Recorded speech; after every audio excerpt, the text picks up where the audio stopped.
Union économique et monétaire ouest-africaine.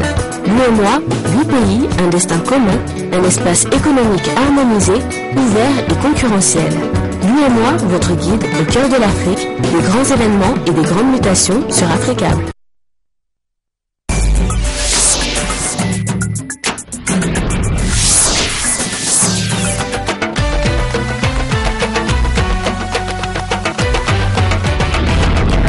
Nouvelle édition sur Africable Télévision. Bienvenue, bonsoir à tous. Voici les titres.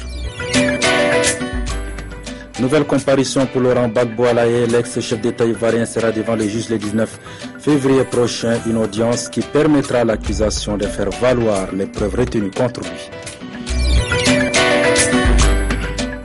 Le réseau téléphonique du Mali s'agrandit avec un nouvel opérateur, Alpha Telecom. La signature de l'attribution de la licence a eu lieu ce mardi à Bamako.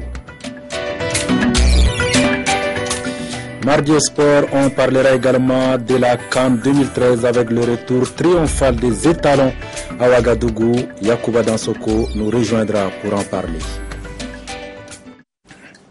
Voilà pour le sommaire. L'ancien président ivoirien Laurent Gbagbo comparaîtra donc le 19 février prochain devant le procureur de la Cour pénale internationale. L'audience permettra à l'accusation de faire valoir les preuves retenues contre l'accusé. Des précisions avec Oussouf Diagola. Cette audience tant attendue déterminera la suite à réserver au procès de Laurent Gbagbo remis à la CPI le 29 novembre 2011 par les autorités ivoiriennes.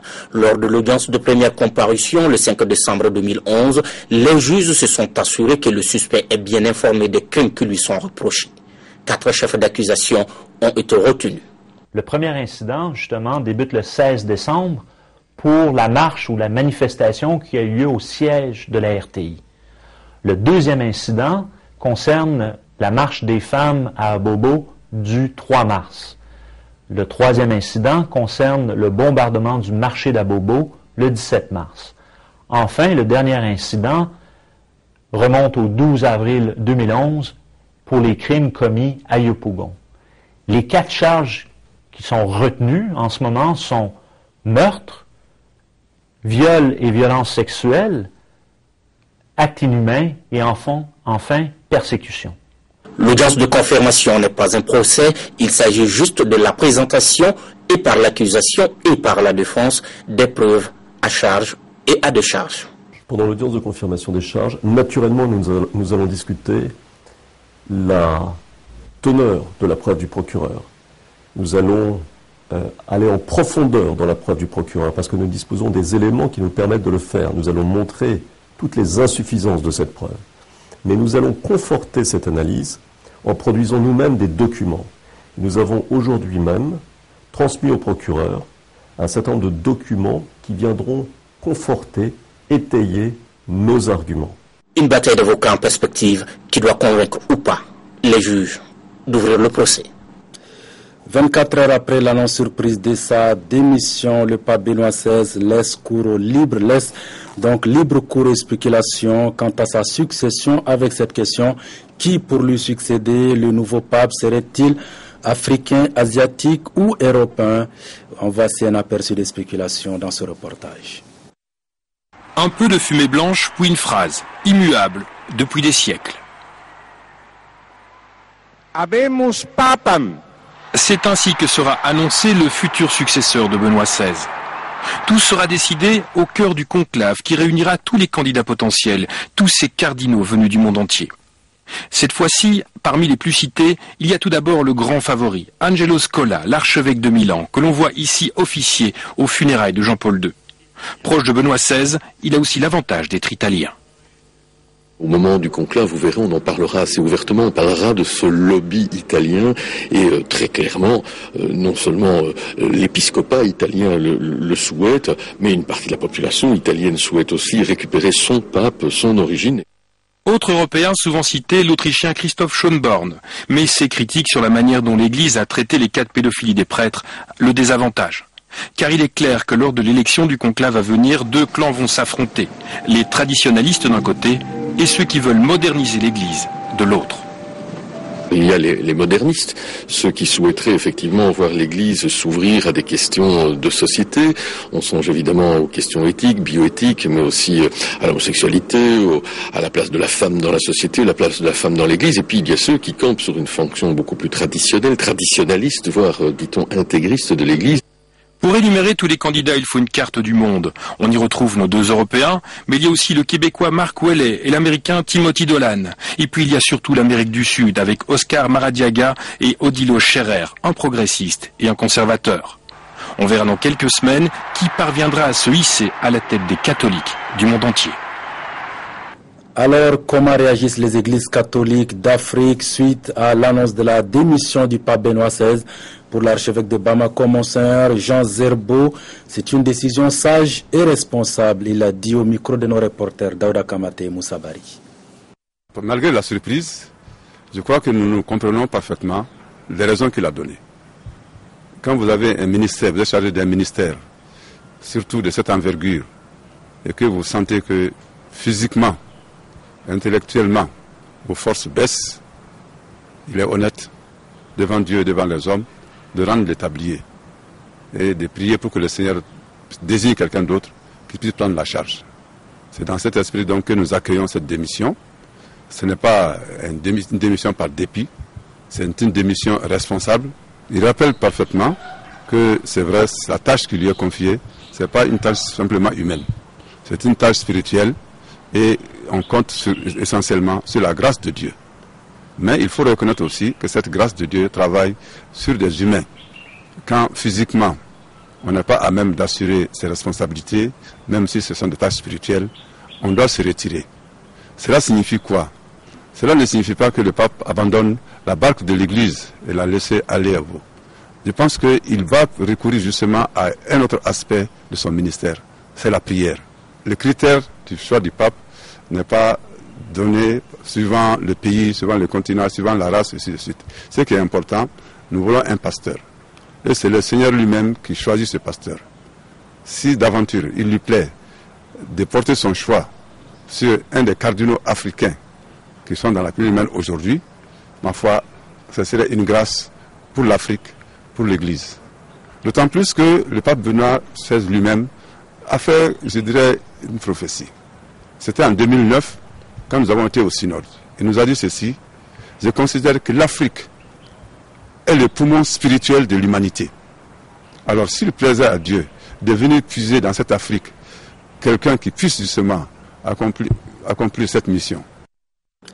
Signature de la convention des concessions et d'attribution de la 3e licence de téléphonie globale ce mardi à Bamako entre le gouvernement malien et le consortium Planor Monaco Télécom International. Le montant de l'investissement est estimé à 55 milliards de francs CFA. Aminata Mariko, Cheikh Tidiane Koulibaly pour le reportage. C'est le consortium Planor Monaco Télécom International qui est bénéficiaire de la 3e licence de téléphonie globale, conformément aux délais et les conditions prévus par les textes relatifs à la passation des marchés publics. Le signataire ambitionne de construire un réseau de classe internationale et de fournir des services de qualité accessibles à tous. Le rôle primordial et essentiel que joue la téléphonie mobile dans le développement économique. Et dans ce cadre-là, le groupe Planor, comme tous les autres qui sont déjà présents sur le marché, missionne essentiellement d'apporter un plus. Et ce plus-là se fera ressentir bientôt sur le secteur des télécoms par une meilleure couverture, par une structuration plus attractive de tarification et une qualité au niveau des appels. Les télécoms fait partie des options stratégiques de notre groupe, le groupe de la Banque sahélo-saharienne. C'est pourquoi très tôt nous avons manifesté de l'intérêt pour ce projet qui est un projet important pour ce pays, pour notre pays, le Mali. Et ce qui est important pour le Mali est important pour la BICIC. Pour matérialiser ce processus, le groupe s'acquitte dès la signature du décret du prévu versement d'un montant de 33 milliards de francs CFA, un tournoi jugé comme un succès financier par les autorités maliennes. Nous sommes convaincus que votre arrivée sur le marché malien comme 3e opérateur sera de nature à augmenter non seulement la télédensité et la pénétration du mobile, mais également de permettre une baisse des tarifs d'une part et un développement accru de l'Internet d'autre part. Apporter des ressources au trésor public, ça motive notre choix.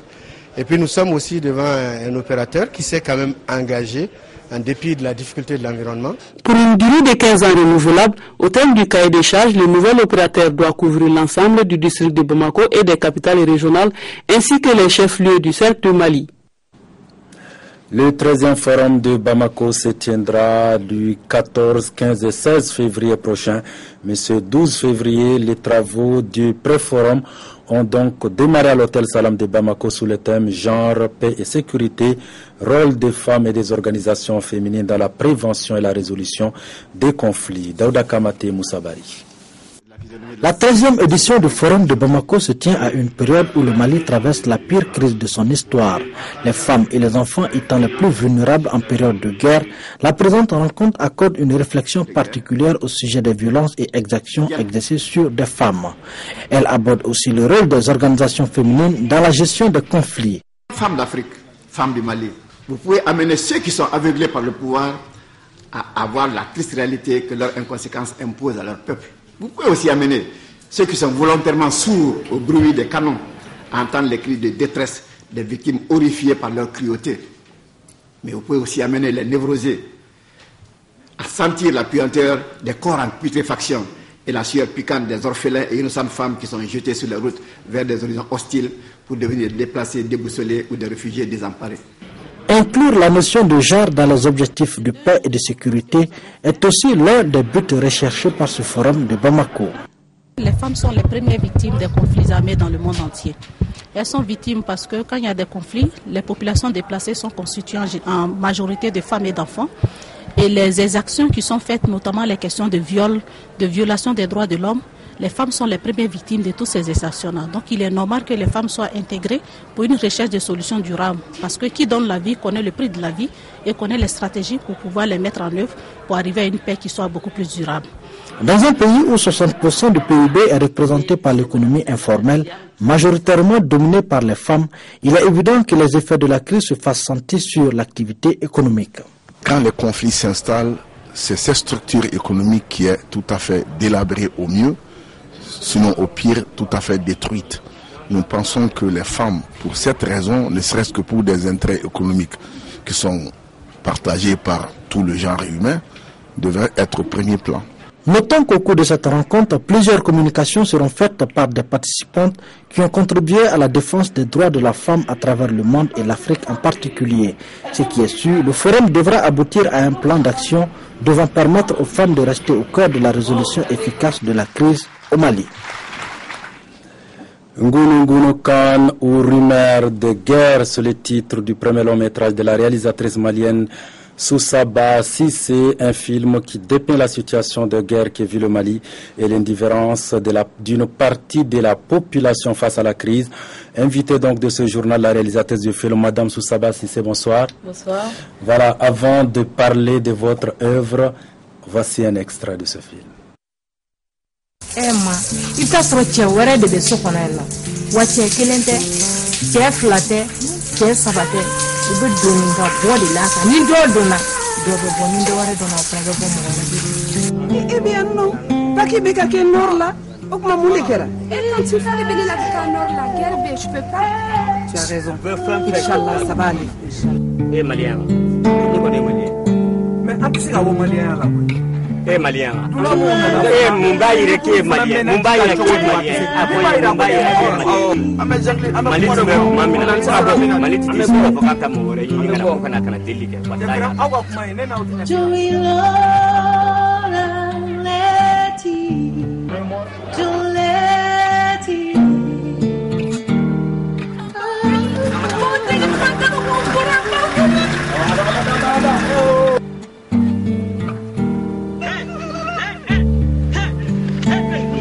Sariya tɛ jamana la bilen min ka di min ye o b'o kɛ faama bɛ fantan ka fɛn minɛ ka bɔsi a la foyi tɛ bɔ a la.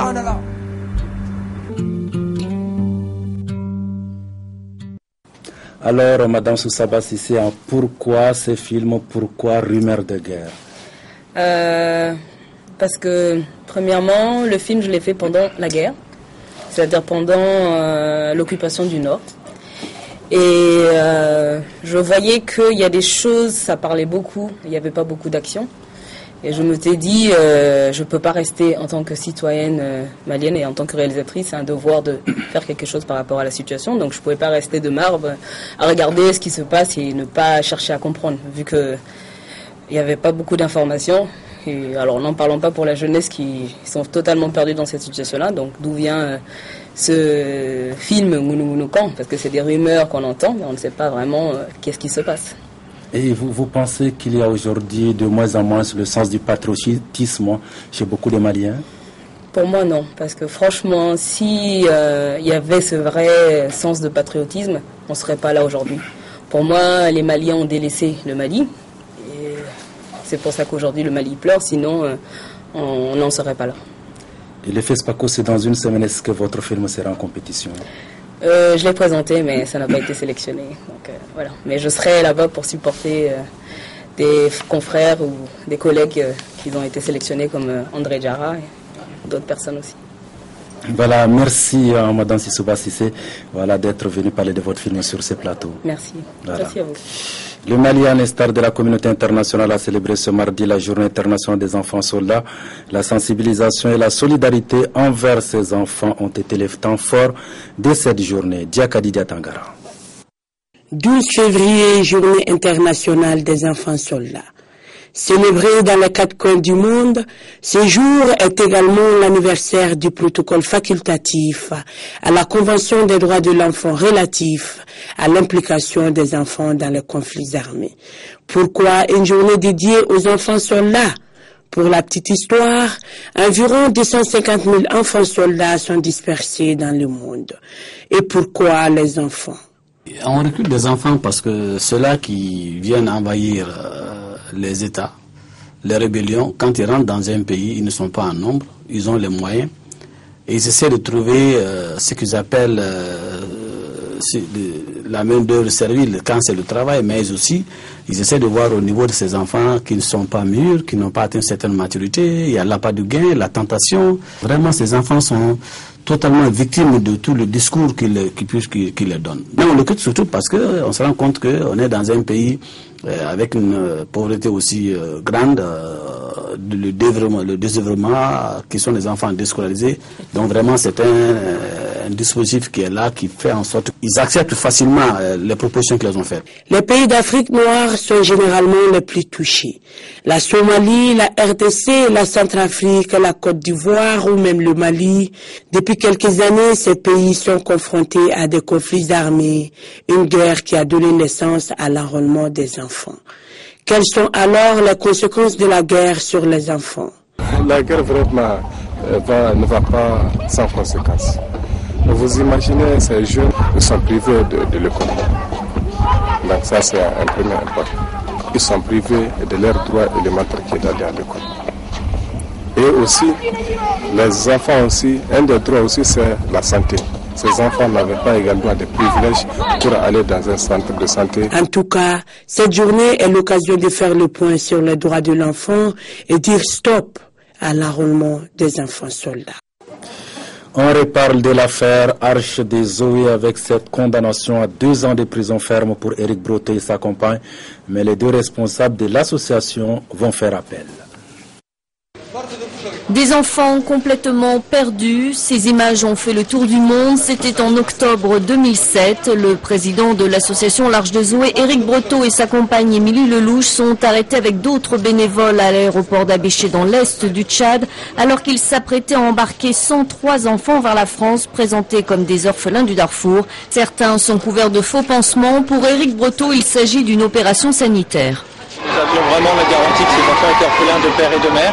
Et si on nous a menti, c'est vraiment à notre responsabilité. Mais en réalité, ces enfants se portent tous très bien. Selon plusieurs ONG, ils sont pour la plupart tchadiens et ont au moins un parent en vie. Leur but, c'est d'enlever les enfants de leurs parents, de voler les enfants de leurs parents. 2 mois après leur arrestation, les membres de l'association ont été condamnés par la justice tchadienne à 8 ans de travaux forcés pour tentative d'enlèvement d'enfants. Ils ont ensuite été transférés en France et leur peine commue en années de prison avant que le président tchadien Idriss Déby ne les gracie fin mars 2008. Voilà, comme tous les mardis, nous recevons sur ce plateau Yacouba Dansoko pour la page sportive. Yacouba, bonsoir. Bonsoir, Kolsia. Alors, ces 3 dernières semaines ont été marquées sur le continent africain par la 29e édition de la Coupe d'Afrique des Nations. Alors, qu'est-ce qu'on peut retenir de cette édition? Oui, Kolsia, il s'est passé beaucoup de choses en Afrique du Sud, mais l'information principale, c'est le sacre des Super Eagles du Nigeria. Les images que vous venez tout à l'heure sur le petit écran, le Nigeria qui remporte son 3e trophée. Voilà, les Super Eagles qui étaient face aux étalons du Burkina Faso, et ce but de Sunday Mba qui offre la victoire aux Super Eagles du Nigeria, entraîné par Stephen Keshi. Keshi qui avait démissionné lundi est revenu donc sur sa décision ce mardi. Donc Keshi reste à la tête des Super Eagles du Nigeria. Yacouba, les étalons du Burkina Faso, finalistes de cette 29e édition, sont rentrés à Ouagadougou et ils ont été accueillis triomphalement. Oui, le peuple burkinabé a réservé un accueil digne de ce nom au 11 national. Il s'agit de l'équipe du Burkina Faso qui s'est classée 2e à la dernière CAN. C'était il y a quelques jours seulement du côté de l'Afrique du Sud. Suivons cet accueil avec notre bureau du côté de Ouagadougou. Aéroport international de Ouagadougou, 19h40, l'hymne national burkinabé est entonné à l'unisson.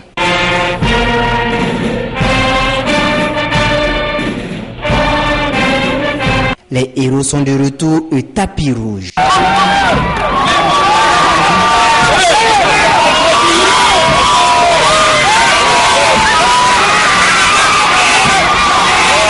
Ils abordent fièrement leur médaille en argent et malgré plus de 4 heures d'attente, le public déborde encore d'énergie. C'est tout simplement émouvant.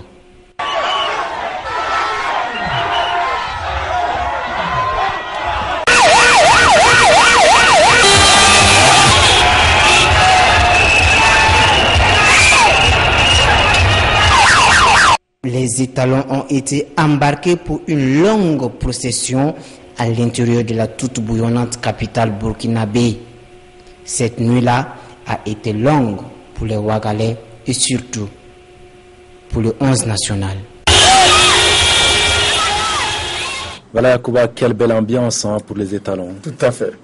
Voilà, merci Yacouba Dansoko d'être venu sur ce plateau pour nous parler de sport sur le continent. On vous retrouve tout à l'heure pour shoot. Oui, c'est à 22h15. Vous aurez les meilleurs moments de cette 29e CAN de football, orange de football. Voilà, c'est compris. Merci à vous qui nous regardez à Bamako et à Tombouctou. Passez d'excellents moments en compagnie d'Africable Télévision. À demain.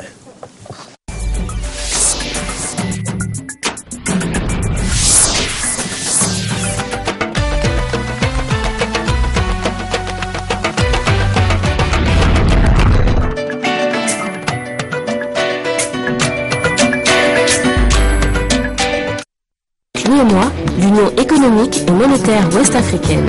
L'UEMOA, 8 pays, un destin commun, un espace économique harmonisé, ouvert et concurrentiel. L'UEMOA, votre guide au cœur de l'Afrique, des grands événements et des grandes mutations sur Africa.